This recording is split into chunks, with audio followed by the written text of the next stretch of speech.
Market কাঁপাতে Hoco নিয়ে আসছে তাদের নতুন টিডাব্লিউএস হোকো EQ30। হোকো বর্তমানে লো বাজেটের টিডাব্লিউএস এর জগতে একদম লিড করতেছে। এই মডেলটা হোকো EQ27 AI, ওইটার একটা সাকসেসর বলতে পারেন। তো ওইটাতে এআই ছিল, বাট এই ভার্সনটাতে আপনি এআই পাবেন না। ওইটা থেকে এটাতে অনেক কিছুই কম আছে, আবার কিছু জিনিস অ্যাডও হয়েছে। তো এই সকল বিষয় নিয়ে আজকে ভিডিওটা। তো আসসালামু আলাইকুম, আমি কাউসার, আপনারা দেখছেন টেকপার্ক জোন। বক্সটা খোলার পর প্রথমে পেয়ে যাবেন ইউজার ম্যানুয়াল এবং তারপরেই পেয়ে যাবেন আমাদের টিডাব্লিউএসটা।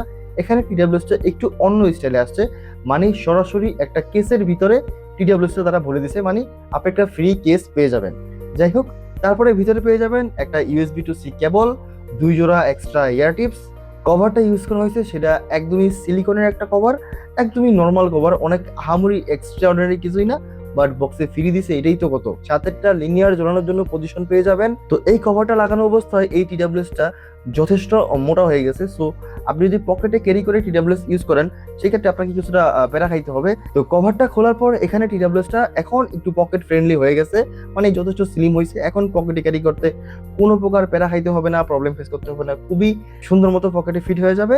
তো এই কেসটা লাগানোর জন্য ঢাকনার উপরে একটা আঠা ইউজ করা হয়েছে, যাতে কেসটা খুব ভালো মতো লেগে থাকে। তো আপনি যদি ওই কেসটা ইউজ না করেন, তাহলে এই আঠাটা আপনি উঠাই দিবেন একদম পুরোপুরি।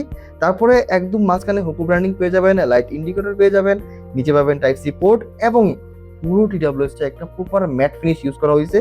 খুবই প্রিমিয়াম লাগতেছে, চিপ ফিল একদমই দিচ্ছে না। হোকো EQ27 AI এর সাথে এটার ডিফারেন্সটা হচ্ছে, ওইটা সিলভার কালার ছিল বাইরের পার্টটা, এটার বাইরের পার্টটা প্রপার ব্ল্যাক কালার পেয়ে যাবেন। ওইটাতে যেমন ভিতরের পার্টটা ব্ল্যাক ছিল, এখানেও ভিতরের পার্টটা ব্ল্যাকই পেয়ে যাবেন।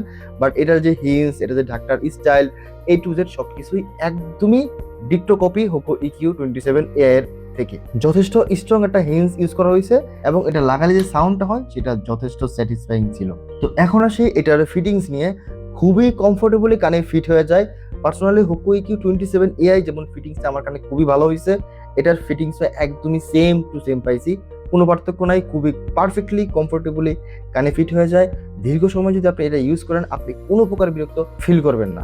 এবং হোকো EQ22, 27 AI এবং EQ30 এই সবগুলোর বাডস একদমই হুবহু সেম। এই বাডসে একটা লাইট ইউজ করা হয়, যে লাইটটা আমার কাছে পার্সোনালি খুবই পছন্দ। 2 কালারের লাইট, দেখতে খুবই সুন্দর লাগে। দূর থেকে এই জিনিসটা খুবই সুন্দরভাবে নোটিস হয়, এবং এটা যে টাচ বারটা সেটাও আলাদাভাবে বোঝা যায় যে এটাই হচ্ছে টাচ বার। হোকো বর্তমানে যতগুলো টিডাব্লিউএস রিলিজ করতেছে, তার সবগুলাই মোটামুটি ব্লুটুথ ভার্সন 6 দিয়ে রিলিজ করতেছে। তো এটাও তার ব্যতিক্রম নয়, এটা তো ইউজ করা হয়েছে ব্লুটুথ ভার্সন 6।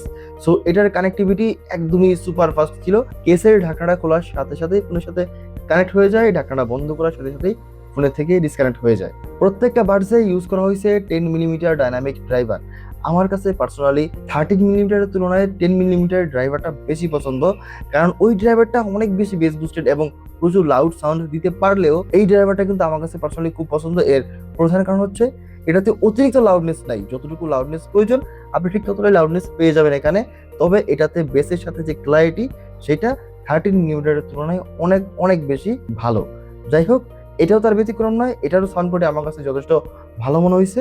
বেস বুস্টেড ছিল অবশ্যই, তবে বেসের সাথে ক্লারিটির পরিমাণটা পরিমিত পরিমাণে ছিল। আপনি ক্লারিটিটা ফিল করতে পারবেন, বেসের সাথে ক্লারিটিটা আপনার কাছে খুবই ভালো লাগবে। দাম বিবেচনায় অবশ্যই এটা খুবই ভালো লাগবে। এমনটা ভাববেন না এটাতে লাউডনেস অনেক কম, এরকমটা ভাইবেন না। এটা লাউডনেসও যথেষ্ট পরিমাণে ছিল, এবং এটার ফুল ভলিউমে সাউন্ডে কোনো প্রকার ডিস্টরশন নেই। বাই দ্য ওয়ে, টিডাব্লিউএসটা আমাদের কাছে পাঠিয়েছে ইয়ারবাডস অ্যান্ড গ্যাজেট জোন।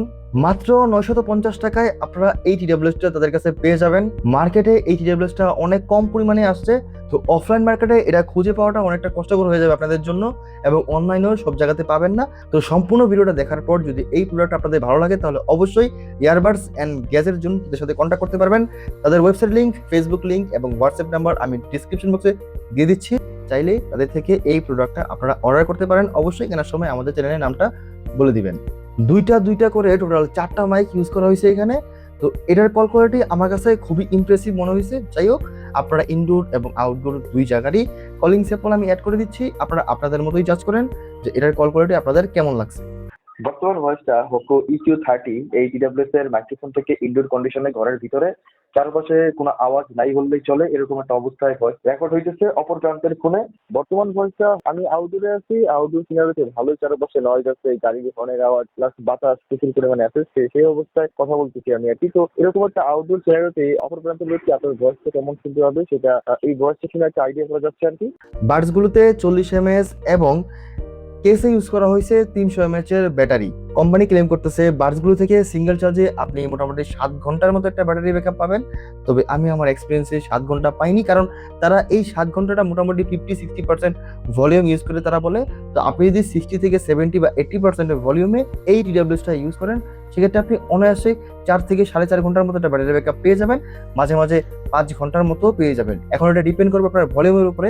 আপনি যদি 50% ভলিউম দিয়ে শুনেন তাহলে অনায়াসে 6 ঘন্টার উপরে ব্যাটারি ব্যাকআপটা পেয়ে যাবেন। সো ব্যাটারি ব্যাকআপ নিয়ে আমার কোনো কমপ্লেন নাই, এবং এই পুরো কেস থেকে আপনি মোটামুটি 25 ঘন্টার উপরে একটা ব্যাটারি ব্যাকআপ পেয়ে যাবেন। কোম্পানি ক্লেম করতেছে 30 ঘন্টা, তবে আপনি 25 ঘন্টা অনায়াসে পেয়ে যাবেন যদি আপনি 60-70% ভলিউমে এটা ইউজ করেন। সো ব্যাটারি ব্যাকআপ নিয়ে আমার কোনো কমপ্লেন নেই, এই বাজেটে ব্যাটারি ব্যাকআপ যথেষ্ট ভালো ছিল। তবে এই TWS এ আপনি কোনো প্রকার ANC, কোনো প্রকার ট্রান্সপারেন্সি এবং অ্যাপসের সাপোর্ট এখানে পাবেন না। তো এখন আপনি কি করবেন? হোকো EQ22 কিনবেন, না 27 AI কিনবেন, নাকি EQ30 কিনবেন? আমি সোজা সাপটা বলে দিচ্ছি, যদি আপনার ANC, ট্রান্সপারেন্সি, অ্যাপ সাপোর্ট প্রয়োজন না হয় তাহলে ওই দুইটা বাদ দিয়ে আপনারা এটা কিনেন, কারণ এটা লেটেস্ট ভার্সন, লেটেস্ট ব্লুটুথ সব দিকে মোটামুটি আগায় থাকবে, প্লাস আপনি লং টার্মে একটা ভালো সাপোর্ট এটা থেকে পাবেন। ওগুলা আমি খারাপ বলতেছি না, বাট ব্লুটুথ ভার্সন 6 হওয়াতে কানেক্টিভিটি লং টার্মে একটা ভালো সার্ভিস এটা থেকে পাবেন। তবে আপনার যদি এএনসিটা প্রয়োজন হয়ে থাকে এবং অ্যাপ সাপোর্টও প্রয়োজন হয়, তাহলে EQ22 বর্তমানে আপনারা স্কিপ করতে পারেন। EQ27 AI অথবা EQ30 এই দুইটার ভিতরে আপনি আপনার প্রয়োজন অনুযায়ী যেটা পছন্দ হবে সেটাই কিনে নেন। তো আজকে এই ভিডিওটা এই পর্যন্তই। যদি ভিডিওটা ভালো লাগে তাহলে অবশ্যই লাইক, শেয়ার, সাবস্ক্রাইব এবং ফলো করে দিবেন। এই TWS সম্পর্কে কোনো কোশ্চেন থাকলে বা যে কোনো বিষয়ে কোনো কোশ্চেন থাকলে সেক্ষেত্রে অবশ্যই সেটা কমেন্টস করবেন, এবং আমার যদি কোনো ভুল হয়ে থাকে সেই ভুলটা আপনারা কমেন্টসে বলে দিন, চেষ্টা করবো সেটা সলিউশন করার জন্য। পাশে থাকবেন এবং আমার ফেসবুক পেজটাকে ফলো করে দেওয়ার জন্য বিশেষভাবে অনুরোধ করতেছি। আসসালামু আলাইকুম, আল্লাহ হাফেজ। খুব শীঘ্রই চলে আসবো নতুন কোনো ভিডিও নিয়ে।